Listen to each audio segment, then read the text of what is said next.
Hey, I'm Tony Moreland, and this is the Samsung Developers Podcast, where we chat with innovators using Samsung technologies, award-winning app developers and designers, as well as insiders working on the latest Samsung tools. Welcome to Season 3, Episode 1. On today's show, I'm joined by Eric Krause, Global Head of Marketing for the League of Legends Group at Riot Games. Not only do we chat about the latest success around Wild Rift, their award-winning mobile game for the League of Legends franchise, but also Riot Games' unique process for game development and how diversity and inclusion play an important part of Riot's culture internally and within the gaming and entertainment communities. Oh yeah, and all of the music you'll hear in today's episode, it's from the Wild Rift soundtrack. Enjoy. Hey Eric, I want to welcome you to the podcast. Thank you for having me. It's a pleasure. Who is Eric Krause? Good question. My wife, I think, is asking the same question. I am German, so by my accent, you might be like, where is he from? So I'm super passionate about gaming. I'm really trying to be part of, making people feel better to be a gamer all around the world. But beyond that, really love technology. Talking about anything technology. So that's why I'm super excited to be here talking about, partnership with Samsung, because Samsung is known for technology, but also love cars. So I'm very stereotypical German in that way, because I also really love football, and I mean real football, not the American football thing. No, I appreciate that they did bring the MLS to the US for all of the soccer fans here. But yeah, I can only imagine you're probably a big fan of the European leagues. Yes, I still wake up early in the morning and watch some of the games, the good ones in Europe, still live. It's an addiction, maybe. I don't know, but it's a good one. So what is your team? What team do you follow? Being German, I have to go with a German team. So that's Borussia Dortmund now. Second place, unfortunately, right behind Bayern Munich. But maybe this year, maybe we have a chance. Fun. I'm cheering on. I'm going to sit there with my jersey on when they play. And I have a small figurine that is like dressed up as a Borussia Dortmund character. And depending on how they play, the figure is allowed to look into the living room. Or if they play badly, they have to turn around and then just stare at the wall. It's kind of you didn't do well, so go into the corner. So what is the current state? Is he looking positive and into the future, or is he in a timeout? It just turned around, actually, because 2 matches ago they lost, so I had to turn around. But the last one they actually won, so it's allowed to look back into the living room. Yes. Nice. So Riot Games, you are global head of marketing for League of Legends. Tell me, what exactly is that role? Yeah, so in that role, I have the pleasure of overseeing all the amazing teams that do all the crazy and awesome marketing work across League of Legends on PC and Wild Rift, which is the mobile version of League of Legends. And we've kind of created this as a group because it's kind of the core of League of Legends, and that's how people perceive it. And it's actually very similar in terms of what we're trying to promise to players, right? In terms of, hey, if you play this type of game, this is what you will get out of it. And this type ultra competition, right? And that is kind of the whole purpose of that group, to really defining, what does that competitive aspect of League of Legends look like?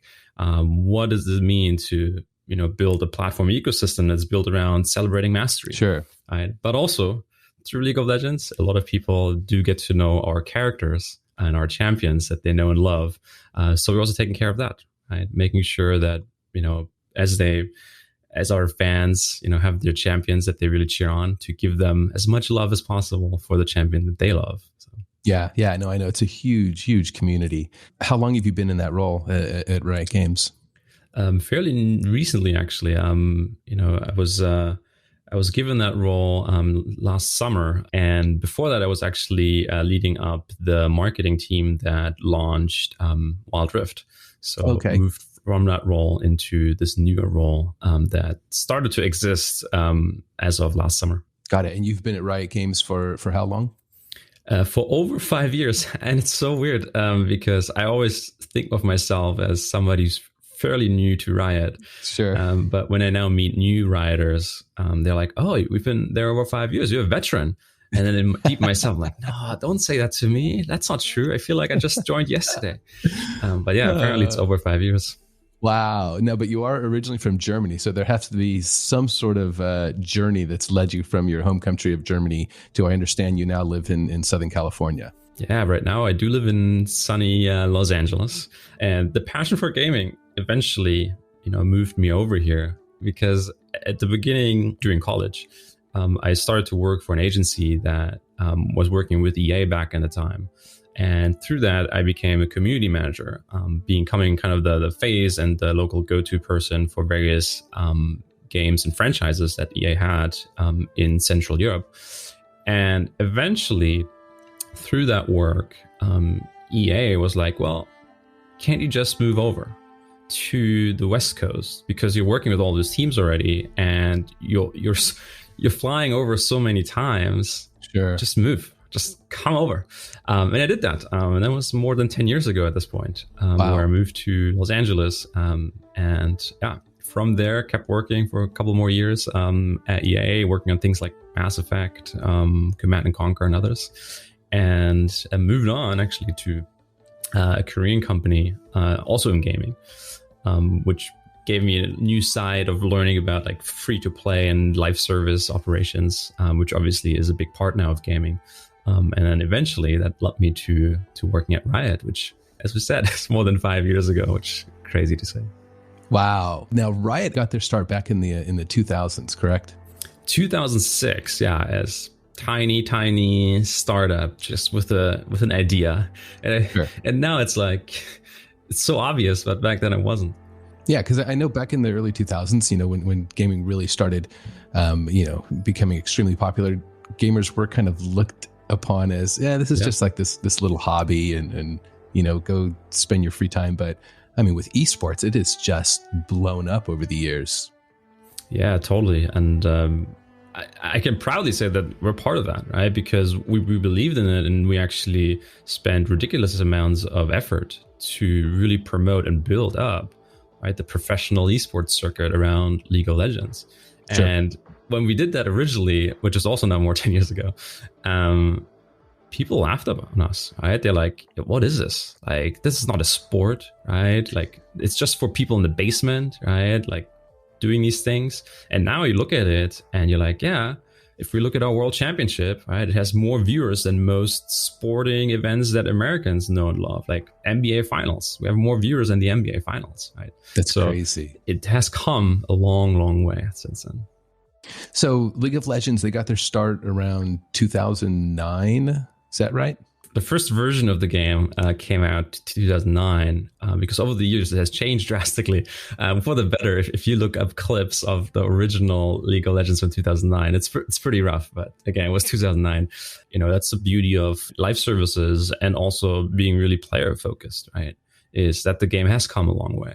Not because we necessarily had the most grandest vision for it, but because once you put something out there, right, your players will tell you, well, we like this, we don't like that. And we just kept listening, and that's kind of our thing. We'll keep listening and evolve the game, based on how our players really think, what they believe is best, right? League of Legends has become a franchise, and I know there's a whole bunch of games that have come out of that. Talk a bit about some of those individual League of Legends games. If we're talking about the games and how talking about the ecosystem behind it, I think it's important to understand why. What motivates us really is to create that ecosystem that allows people to express fandom very differently. Okay. Because right now, as we all human beings, we all have different ways in how we play, right? How we consume entertainment, right?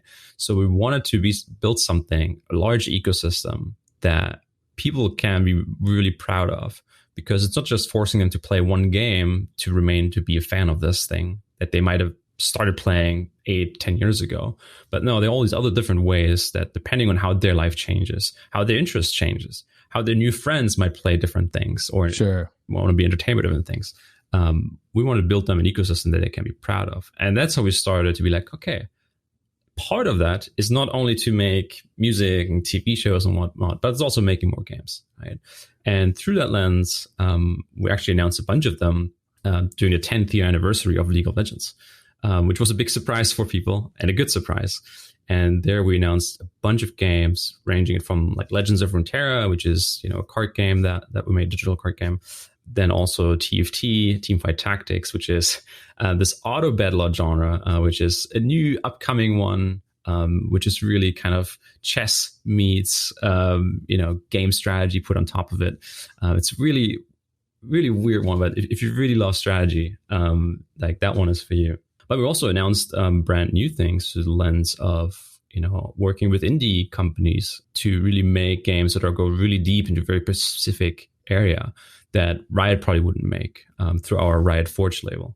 And those have been received pretty phenomenal as well. And last but not least, we also announced our first new IP, which is Valorant, which we've launched now as well, which is right now our first-person tactical shooter. It's really interesting. So you've got this franchise and you found all these different ways for different types of personalities to engage in the game. So, from Runeterra being that collective card game, it's similar to something like Magic the Gathering, but in a digital format. And then what I love to hear about is how, you're looking at the mobile space, creating a game to be played on mobile devices. And that's where Samsung kind of comes into play with the game Wild Rift. So I love seeing how you've taken this single game League of Legends and turned it into a franchise to really expand the community in the different ways that people can play and interact. Part of it, right, as we think about all these new games, has been mobile. I'm actually pretty committed to mobile because Wild Rift is one that is built natively for mobile, which was one of the really big challenges for us. But also as we thought about some of our other games, like Legends of Runeterra, Teamfight Tactics, they all have a mobile component of it too. So you can actually play it on a mobile phone as well. Because that's where, right, if you think about trying to give players what they want, if you think about even today, right, the way people consume entertainment, which I include gaming in, has changed drastically, right? In the earlier days, people really made dedicated time for it.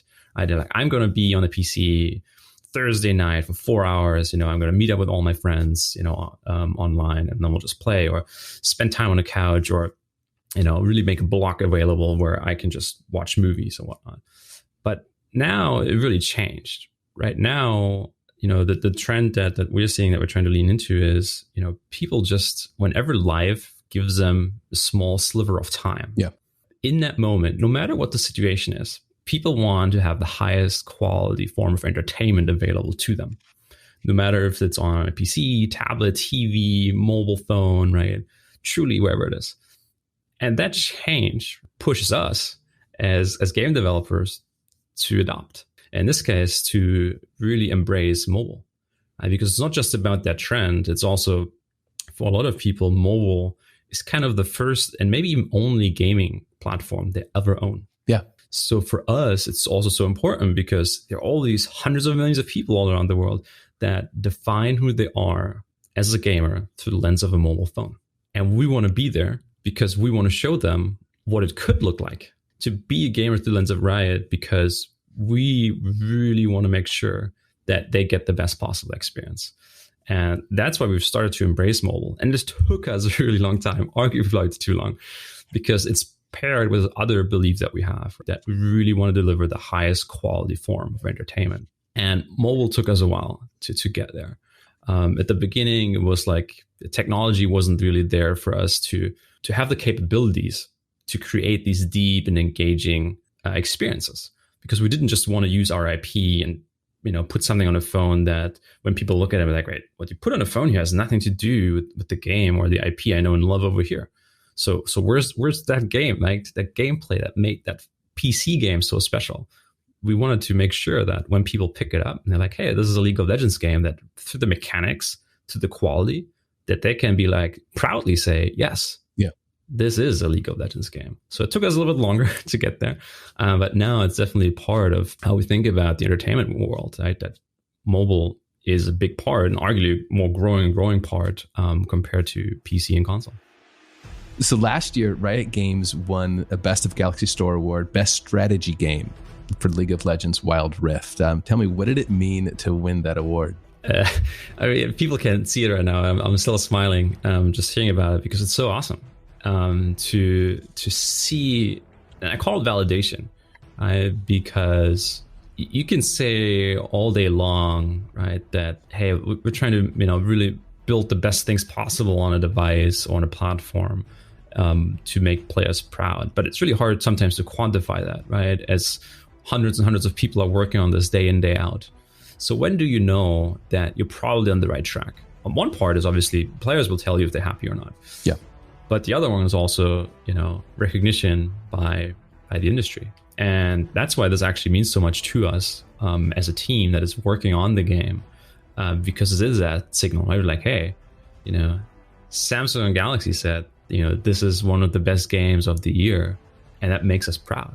And that's why we not only shared it with obviously our fans to make sure that they're like, hey, we won this. Thank you guys all out there. Yeah.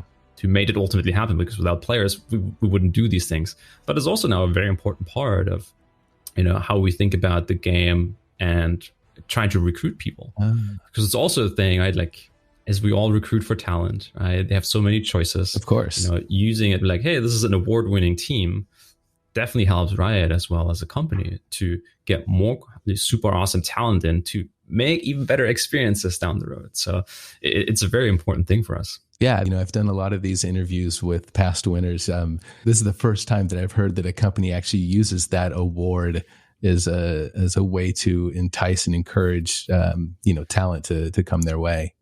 So Wild Rift is fairly new. When was it actually released? Wild Rift was released or started to release in fall 2020. And I say started to because what we did is we launched in multiple waves. Right? We started in fall 2020, launching in Southeast Asia, and slowly over the course of time, up to our more recent launch in China, we just did it wave by wave and start to expand the availability of Wild Rift globally. What's the reason behind that sort of rolling release? It was more of technical nature, because you find the balance, right, between when is everything totally ready for a global launch versus, well, we have something we believe in. How fast can we deliver player value? Yeah. Right. So finding that balance sometimes is this inner pull between you, because one side, right, really wants to like, don't do it. The other one, like, go, push it out. Of course. Yeah. So we decided to do it that way to really, get more player feedback along the way earlier, but also still give them an experience in the earlier stages of the rollout that we still believed in being a good experience for them. Got it. So it's almost like doing a beta release for software. Pretty much, yes. So, knowing that League of Legends was extremely popular on PC, and then you decided to come up with this mobile version, Wild Rift. Tell me about what is the process for building a mobile version game? It was a long one. We spent several years trying to figure it out, really. And what it led to was rebuild everything. Because the first instinct, right, when you have something that is working on PC is, let's just see what we can port over, right? And sure, we tried, but it didn't feel right. When we want to be on a platform, right, when we want to put a name on one of our games, we want to proudly say that this is the best we can do. Right? Sure. That's the best possible experience you can have, right? But just porting it, that didn't feel right. Because a PC game wasn't made for the different screen. So we decided we'll need to rebuild everything using a different engine, rebuilding all the art assets. Because when we started that approach, that's when it started to really click in terms of making use of the capabilities that a phone has, right? And also making sure that it just feels right. Because now the thing is with the touch screen, right, you can almost feel your champions. And I obviously say that in a crazy way, but if you just think about it, right, like now you drag like an ability of your champion really on the screen, you see exactly how the champion reacts to it. It's almost to some degree more direct, the interaction with your champion. So it needed to feel super crisp. So we decided to rebuild everything. But it also gave us the opportunity to touch up a few areas of the game that, as you can imagine at that point, the game being more than 10 years old on PC, that didn't hold up, as well over the course of time. So we actually started to rebuild a bunch of things to, even like in terms of what champions looked like visually, to get them kind of on par with the modern for 21st century. It was kind of an opportunity as well then for us. Yeah. No, we are really proud and excited that you guys decided to bring your game over to Galaxy Store. Tell me, are there any unique aspects or optimizations to the game that fans download from Galaxy Store? Yes, I'm not going to bore you guys with the technical details, but at the end of it all is we wanted to make sure that no matter if you have a high-end Samsung phone or if you have a more entry-level one, that the game really gets the most out of the phone, right? That you get the smoothest possible experience. Sure. And that required actually really working with Samsung. They were super open to really work with us, right? And help on optimizing the engine, but also working with us on some new SDK functionality that really allowed to make sure that the fight between thermals, like how much heat is being generated on one end, but also how much power do you really put into all the components like CPU, GPU, that we always find the right balance. That no matter how heated the fight is, that your phone doesn't overheat, yet still gives you the smoothest experience. And we've been working endlessly for a couple of years, with everybody at Samsung, and we believe we achieved what we wanted to achieve, which is really giving you the best possible gaming experience on a Galaxy device. Yeah, and knowing that we have so many different form factors with our traditional phone, as well as the Z Fold and the Z Flip, all of which can be used to play Wild Rift, correct? Actually, in fact, I do play Wild Rift on my Fold 2. Yes. That's great. So tell me about this relationship with Samsung. How did that first start? It's a fun story because Samsung and Riot were thinking very similarly about the space, and that is really how can we provide the best possible entertainment experience on the go. Right, that is true for Samsung, right, through their products, but it's also true for Riot with our games and software. So through those early conversations, we pretty quickly identified it's pretty obvious for us to work together on this, right? And from there, it was all history, right? Starting to partner and really figuring out the ways on what that means for us as two companies collaborating with the sole purpose of giving gamers the best possible experience on a mobile device. And that partnership is now ongoing for last 2-3 years. Sure. Yeah. And that's one thing I do love, working at Samsung. They really do push the partnership side of things. I mean, I've made myself totally available to the community when it comes to my areas of expertise at Samsung. And they really push that with a lot of the people here. So it's not just that, we're a platform for you to deliver your content, but we want to work with you to make the experience truthfully better for all those that are using our devices in your content. So with Wild Rift being such a new game, I'm sure it is extremely important and challenging to do that initial marketing to promote your game. So tell me about some of the tools and techniques that you guys are doing to help let the community know that, hey, there is Wild Rift and it's time for you to play. Yeah, absolutely. So in today's world, when you think about it, you have to really be where players are. You can't be as selective anymore as you might want it to be 10, 15, 20 years ago. And that really is the guiding thing for us when we thought about, marketing the game and, celebrating the launch of it. And specifically being a mobile game, right, what does it mean being where players are? For us, that was, heavy emphasis on social media, on content creators, and just general video platforms, because that is the core circle of, how people on mobile phones consume content these days. Sure. So that was a very big investment of ours to really lean into that, and work with the right parties. But the other thing that's so exciting is when you think about mobile is, the capabilities that it brings that you weren't really able to do on a PC, even when it comes to marketing. What I mean by that is guys, a great example is, using AR and VR technology. On a mobile phone, it's actually pretty straightforward. So we played with it a bunch. Actually made microsites for events and launch events. We turned them into 3-dimensional things you can actually walk around in, and it would update. Oh, wow. We did 180-degree videos. So as you watched it, depending on where you were looking, you saw a different thing of the scenery and of the story being told in that video. And it's all these fun things, right, that you can start doing and creatively unlock if you embrace mobile as a platform, not only where your game is at, but also how people consume content, right?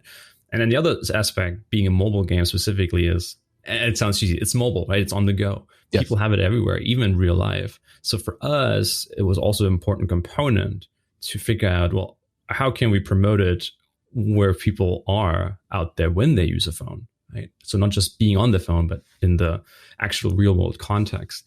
So obviously with the COVID-19 situation happening, it was a little bit more tricky for us to do so. But we still were able to find, arguably great and yet safe ways to do that in the real world. Like, for example, in Southeast Asia, in some markets, it's all about food, right? Like, people love food there. They'll go to street vendors, just grab something and even make it a social hangout space, right? Where you just meet around a food cart. Sure. And we really leaned into that aspect in Southeast Asia and actually created a campaign that celebrated some of the fruit that you find in the game on the map, brought it to real life, actually created something that looked like it, but felt very specifically, different. Sure. And created an activation around it. And we're really proud of that one because, again, not only were we able to pull it off despite all the constraints around us, but it also was more recently recognized winning a Grand Clio for one of the best marketing experiences over the last couple of years. Wow, that's exciting. And for those that don't know, Clio Awards are basically the Oscars when it comes to marketing and design. Yes. So, and I understand you also did something pretty creative with YouTube as far as an event. So yes, we also did something YouTube, which we also won a Clio for. And that was really the concept of, while people are waiting to play the game, because we were doing it in rollout stages, like one wave after the other, what can we give people in a cool interactive form to kind of experience the game without playing it? And one thing that came to mind is, as part of the game, a key objective in the game is Baron Nashor, which is this massive, giant worm thingy that you can slay as a team. And we made a game on YouTube about that experience, but it was kind of a all versus one kind of experience where all players watching the stream had to come together and actually work together to, in this case, slay Baron Nashor through various inputs that they could give through chat. And whatever the chat inputs were that the community decided, something would happen on the screen in terms of fighting him with this specific attack, call different champions in for help, heal yourself, things like that. So it was kind of a massive interactive game that people played, and it was really cool to kind of, again, test the waters with what's possible with all the platforms out there. Wow, what a great and super creative way to truthfully build a community to act as one. So all total to date, how many downloads, how many users would you say have played Wild Rift? It's hard to say, but it's definitely high up there in the tens of millions. But I think the best number that describes, when we think about League of Legends, how big it is a number we just recently announced. And that was for the end of last year. We had 180 million people in a given month play, a League of Legends game. Wow. And the majority of that is driven by Wild Rift, actually, right? Because, people were waiting for having finally a mobile part of this ecosystem available to them. And that is really, the promise that we delivered upon, right? Giving them something that they could proudly call League of Legends is now, available on a mobile phone, because it is League of Legends. It is the core game. And people paid that back to us by coming, downloading, and playing the game. And we're really proud that we were able to expand the ecosystem for our players the way we did. That's amazing. And that is huge, especially for a franchise that just shows the longevity of the brand after all these years, to still be creating new experiences for the community and seeing the community grow that big. It's the proof point that the product lifecycle curves that they teach people during the MBAs, that they can be defied if you just really have a customer focus. But how do you guys come up with your ideas for games? The beauty of making video games is really, if you can dream it up, you can make it. Sure. And so really the creativity in your mind is kind of the limiting factor here. And because of that, inspiration can truly come from anywhere for making a game, and finding like what's fun about a different experience. Being it reading a book, watching just our fans talk on YouTube about something, right? Playing a board game, or just generally just sitting there in a rocking chair and, thinking about like what could be better in the world. Truly ideas can come from anywhere. And that's the exciting thing about gaming, right, as a medium, because it's like creating these things that are interactive for people to then explore themselves and be surprised and delighted by. And because of that, and our push for finding new ways to give players what they would want, and that is that more robust ecosystem, we now have invested into pretty robust pipeline of R&D games, so that visit different genres to really make sure that one day we can give as many players as possible kind of the ecosystem that they deserve. Yeah, I love what you said about if you can dream it, you can make it a game. And that's true, because I remember the first time I picked up Cards Against Humanity. I absolutely loved playing the game. And as soon as I was done, I had a notepad and I'm like, okay, how can I make my version of Cards Against Humanity? I mean, it just was so simple, but so much fun. And that was true, for many years. I've often come up with ideas for, game boards or collectible, items, even going so far to pitch some of these ideas. None of them worked out. I ended up deciding to go into tech, but I love what you said, that if you can dream it, you can make it. Yeah. And that's the thing, right? It's like, it doesn't have to always work out, right? Even just trying to see if there's something there with your idea, as crazy as it might be. Sure, there's a high chance, right, it will not work out. And it's the same for us in our R&D pipeline. Right? Just because we're starting to invest into a game, it doesn't mean that we're going to make it. Because there's a high chance that as we go down that rabbit hole, that we're like, we weren't really able to find the fun, or like, we don't really know how to make that game. It's just a possibility, right? So there are a bunch of things that are being canceled internally or put on a shelf. But the things that you learn from it probably inspire something else. And that something else might become the next big thing. It might change humanity forever beyond gaming. Yeah.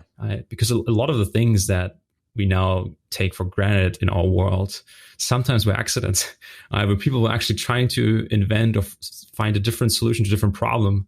And then as a side product, they invented X. Right? Yes. And that is what's always keep trying. So when it comes to like developing a game and pitching that concept, I can imagine it must be a little bit like actually pitching a movie. I mean, with storyboards, storylines, characters. I mean, games have become so involved that's how I think it would be. But tell me, is it anything like pitching an idea for a movie? It's definitely a process, because a lot of people think about making games just, hey, a bunch of people get together and just make a thing and then they release it, right? And sure, that could be a way, but probably will not give anybody the results they're looking for. And players probably would look at it and be like, what is this game? It's not fun, right? It doesn't feel right. So that's why it's really going through that process of multiple stages that kind of really stack on top of each other. And they're sequential, right? Because we want to make sure that first, the core idea of what makes that game fun potentially is really thought out. And it goes through that process and figure out like, hey, do we believe that this will be true? Then it kind of, when that is happening, goes into the next stage of like, can we actually make that game before even really making the game? Because that's the other thing. You might dream up this crazy idea, but nobody has an idea how to actually make it. Sure. And that would also be problematic. So that's really about figuring out all the kinks. Right? Like, so what would an animated character look like and feel like, and how much work is it actually to make it, or whatever it is? Like, what would this open world feel like, and what's the visual quality target we're aiming for? All these things, trying to figure out these answers to all these questions before the game actually goes into full production. That's when you actually make the game. And again, that seems a little bit counterintuitive, right? Because people are like, well, why waste all the time at the beginning? But it's really part of the process for us to make sure that when we release a game as Riot, that players can be proud of it. Yeah. When they pick it up, it doesn't just feel awesome, but it really changes and provides value to their lives, right? As a gamer, we want to have that high bar, and it's a high bar. That's why not every game will make it to that pipeline. It's okay. Everybody knows that. But that's a really important aspect of it. So how long would you say it takes to go from concept to actually a published game? It's really depends on, the genre, the type of game, even the scope of it. You can see games that are actually done in 2 years, but you can also find games that will take 5 years plus, to go through that pipeline. So it's really variable based on kind of the project. Yeah, and that is quite an investment, to have to forecast out like, hey, we're not going to see a return on this for another 3 to 5 years. That just shows you the commitment that Riot has. Well, I think for Riot, it's not even that. It's not that we're thinking about, hey, what's the investment for just putting a game through R&D, because the philosophy of Riot is about that long-term value to the player ecosystem. Sure. That is kind of our very first way of thinking about it. So rather than thinking for us, it's like, okay, it doesn't take 2 or 5 years to put it through. It's more like, once it's out, can this be a 10 plus year game? That really pushes the genre forward, that really changes the game experience, that really adds to our ecosystem in a long-term way and provides value through that. That's how we think about it. And that makes it a little bit different in terms of how we approach games. But again, that's how the whole belief of the company is built around that. And it actually makes for, in our eyes, for better outcomes for players. Sure. There's a lot of competition out there with gaming. What has been your strategy for discoverability? It is obviously, people have choice, right? Sure. There's no way around that. But there are a couple of things that we try to do of really put our flag down in terms of making sure that players actively seek out Riot Games, because obviously there's the obvious answer of like, hey, you spent all this money on media, on user acquisition, right? I mean, that's a fair way of doing it. And Riot is participating in that way, right, of pushing discoverability. But there's also the other aspect, right? If you do create an environment that people cherish, right? Being in through a super recognizable IP that has depth, or through really providing highest quality entertainment options available no matter the platform, all of a sudden you get players that want to play your games, right? That actively, looking for the next Riot game, not only for themselves, but even to a degree to talking to their friends about it. And that is kind of the other part to us, right? And actually probably the leading thing actually for us, to really invest into these high quality IP driven ecosystems that gives players the best experience, and then through that kind of grow from the inside out, right? Where people who are within the ecosystem are happy to go out to their friends. You're like, hey, this is an amazing game. You should play it with me. And that is the two components for us. But as I said, the latter one being the more focused piece of it. Yeah. And I think in another way, it's also evident how you don't have to pay to play, that there is an opportunity for people who just want to pick it up and have a little fun with it. But yet, obviously, you can generate revenue through Wild Rift. So what has been your strategy for generating revenue? It all goes back to when it comes to how do we make money? Because yes, we do have to make money one way or the other. Because our philosophy is we want money to reinvest back into the ecosystem. Sure. For us, we don't want to just do it in a way that feels bad. That's like our big thing. Like if somebody gives us money, we want a player to feel good about it because they got great value. And that means we don't want to partake in some of the more predatory monetization models that exist out there. So as gamers, for example, you hate it when there are these energy systems that limit the amount of time you can actually play a game, or you have to like refill your energy or whatever to play another match or something like that. We don't do any of that. We don't want to limit how many times you can play. We also don't want to sell anything that gives somebody an unfair advantage in terms of making them stronger, right? Or having all of a sudden different abilities that you don't have access to. So it's really about, allowing people to monetize, to buy things that are more appearance based, right? More vanity based, because that way it's about them deepening their almost relationship with their favorite champion, with their favorite character.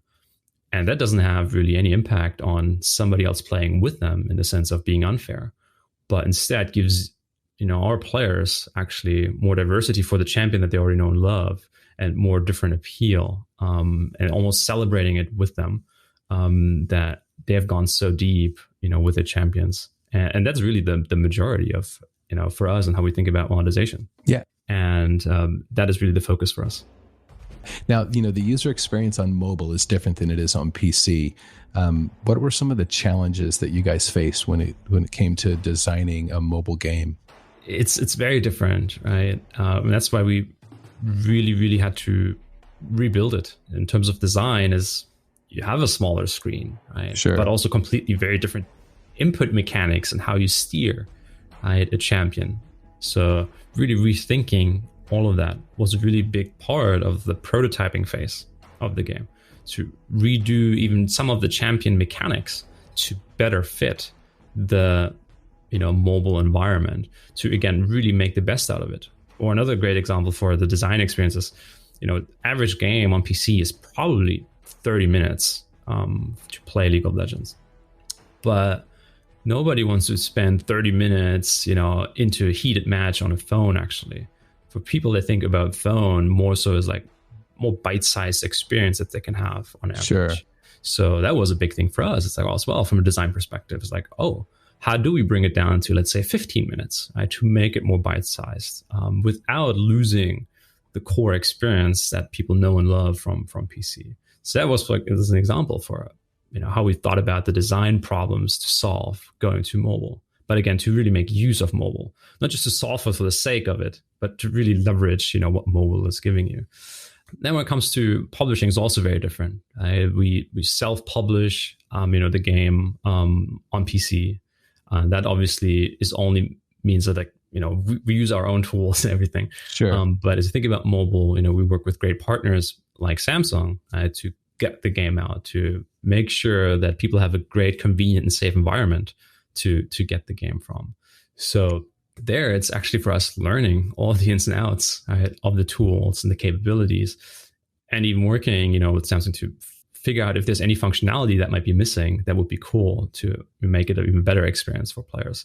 So that was actually also, a big switch for us that we had to learn and really invest into to teach ourselves what that looks like. Sure. And then also the marketing aspects of it all as well. You can't just copy whatever you're doing on PC from a marketing front and just call it day, right? We're like, yeah, we did it, cool.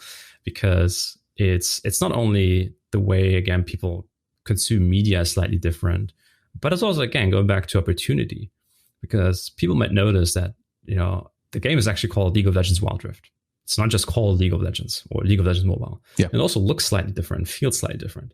And that was purpose, because as we think about Wild Rift within the ecosystem that we've built, Wild Rift more so is kind of to inspire the next generation of League of Legends fans. So what does it then mean for us as people consider playing us or not? Yeah. Are there changes that we should be making to be more appealing? And that's what we did, because also the game is slightly different in some detailed mechanics. So we didn't want to mislead our core fans as well by completely saying, hey, they're exactly the same, because they're not. Yeah. Core fans will immediately be like, hey, this ability, Eric, that one is different. So don't call this exactly League of Legends, because, that's slightly off. And that's awesome, because our fans are as dedicated. So we also didn't want to mislead them. Hence, also part of the marketing experience being slightly different. Be like, hey, no, this is League of Legends Wild Rift, which is still totally deserving of the name League of Legends, because it is that core experience. But it's still slightly enough different to give it that different tone. Yeah. Now, one of the things that stood out for me when I first played the game was the music. I mean, it was extremely cinematic. So tell me a little bit about the music of League of Legends Wild Rift. Yeah. It's so interesting what music can do to an overall experience. I remember we had a play test at some point, and there was no music. It was like a bug. It was like before release. And it was so interesting to me because it felt so wrong. But initially I couldn't pinpoint what's wrong with it, because I actively didn't notice that the music was missing. But it really felt like, I was like, what's going on? Like, this doesn't feel right. And then eventually we were like, oh yeah, the music is not playing in any of this. And I'm like, yeah, now I feel it. And that's the thing. It's, most of the time people don't really think actively about music, yet it plays such a big part to connect you better to the experience that you're having. Sure. How can music be part of that emotional connection to what you're doing? Right. So it's not just some fireworks going off on the screen, but that also that you feel it. If something is on the line, the music should help tell you that, at least subconsciously, like, hey, something's on the line. But the same so as like if you go back to, your home base, your fountain in the game, the music probably should tell you like, hey, take a breather, right? It's okay. Like, this is a safe space, right? And that's really how to think about music, right? Like making that like a way to connect better with the experience, even though people don't actively notice it. And all of the music that you're hearing in today's podcast is from the League of Legends Wild Rift soundtrack. So now that you've worked with Samsung so closely on bringing your game to the Galaxy Store, what advice can you give developers that would like to do the same? Yeah, I mean, being on mobile for me, right, is about reaching massive audiences that use their phone to really define who they are as a gamer. And when you think about it that way, Samsung is a massive part of it. Right? It's one of the largest phone manufacturers in the world, dedicated to creating the best possible experience on the go. And that lens kind of, at least for me, thinks about it as like, and it's a no-brainer, right, to be on the Galaxy Store. Especially, as we found out through our experience, that the extra work required to do so is actually very minimal. So it's a great value add, right, to reaching, more players and eventually more fans of your products through, again, a lens of quality and pushing the experience forward. So I guess the short answer is just do it. Wonderful. That's great. So tell me, what is in the future for Riot Games? Our CEO, Nicolo, he just recently actually shared a blog post about that on riotgames.com that kind of spills the beans a little bit of, our next 5+ year journey that we're taking on as Riot Games. And because for us, it's really about that expansion of the ecosystem, right? How can we, again, make it better to be a player? How can we find better ways for people to express fandom? How can we give them more experiences beyond the ones that we've already provided to give them a more diverse way of interacting with Riot Games, with League of Legends IP, or maybe even new IPs? And so there's a long blog post where he talks about all these things in detail, but that's kind of really what you can expect, right? For us to keep chasing, our players and their needs, that you'll see us invest in our existing games, but also many new ones across many new genres. We will really push esports further beyond our games, because we believe that esports is just an integral part of the entertainment environment in the future, right? So we'll try to innovate and push forward there, but also explore different mediums. I mean, we've just done it with Arcane that released on Netflix just several months ago, but expect us to do more things that are not just games. Again, the pursuit of providing super rich ecosystem that people can be proud of as a fan. Yeah, so Arcane is this new animated series on Netflix. I actually watched a little bit of it. It is hauntingly beautiful. Tell us a little bit about that. You might think about like, why is Riot making a TV show, right? And again, it goes back to, not everybody has time to play games all the time. Yet they're still a fan of the thing that you made many years ago. So how can we give them like a connection to their fandom back without telling them, hey, play this new game or play this old game? And that's where it is really about entering different mediums that have a different accessibility bar. In this case, TV, right? So for us, though, and through that lens, was very important to make Arcane as kind of that first statement in our journey to expand the universe really beyond just games, for people to think about the League of Legends IP and ecosystem as kind of this multimedia experience that crosses all these different mediums. And this was the first kind of statement that we made, and it goes really into the story of some of our most beloved champions and their background, but it was also made in a way that if you are a fan of League of Legends and you couldn't really convince others why you're so crazy about League of Legends, that you could give them that show. I'd be like, hey, let's watch it together. In an attempt for you to explain, hey, this is why League of Legends is awesome, because you can watch it without any context of the League of Legends world. Sure. And that was also important to us, to give our fans kind of a invitation that they could send to their friends and loved ones and be like, hey, you want to share my passion? Here's a different way how we can do that. Yeah, so it really is obvious that Riot Games has become an entertainment company, not just a gaming company. How big? How many employees work for Riot Games? At this point, we're well past 3,000 and still growing quickly, because as you can imagine, right, it's creating all these dreams, making them turn in reality for our fans. It requires a lot of people, and we're not shy of investing into those impossible dreams come true across all of our offices. Right? It's not just here in LA. We have offices all around the world, and as part of our next evolution of Riot, we'll receive more offices and games being made all around the world, and experiences being made all around the world. Sure. To really, also capitalize on, there's not just one type of gamer. Depending on where you go around the world, what it means to be a gamer also does look and feel different. So that is also something that we have to really think about as we expand into, the future of what Riot can look like. Yeah. So people listening to the podcast, if they're interested in working for Riot Games, so what's the best way for them to learn about how to apply for a position at Riot Games? Yeah, you can find us on almost all the networks you can think of. But generally, the two ones I do recommend is either go to riotgames.com, where you can learn more about Riot, but also, what we're up to and, what positions we have open. But also on things like LinkedIn, right?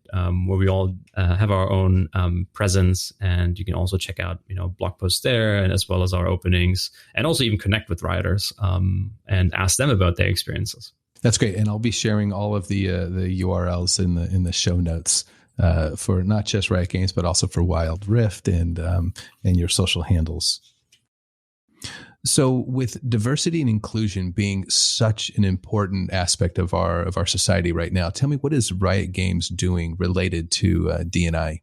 Yeah, it's a very important question, Tony. And for Riot, there are two lenses that I describe to people on how we are thinking about diversity and inclusion.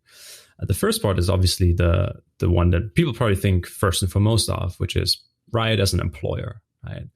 And, me talking from my personal experience here, the way that, Riot has invested over the last couple of years into that space in terms of time, with, money and just general resourcing has been phenomenal. I've never seen, such a heavy investment being made to do the right thing, right? Because yes, it did require a wake up moment for us as a company, but that moment was really turned an opportunity, right, to make it better to be a writer, to work at Riot Games.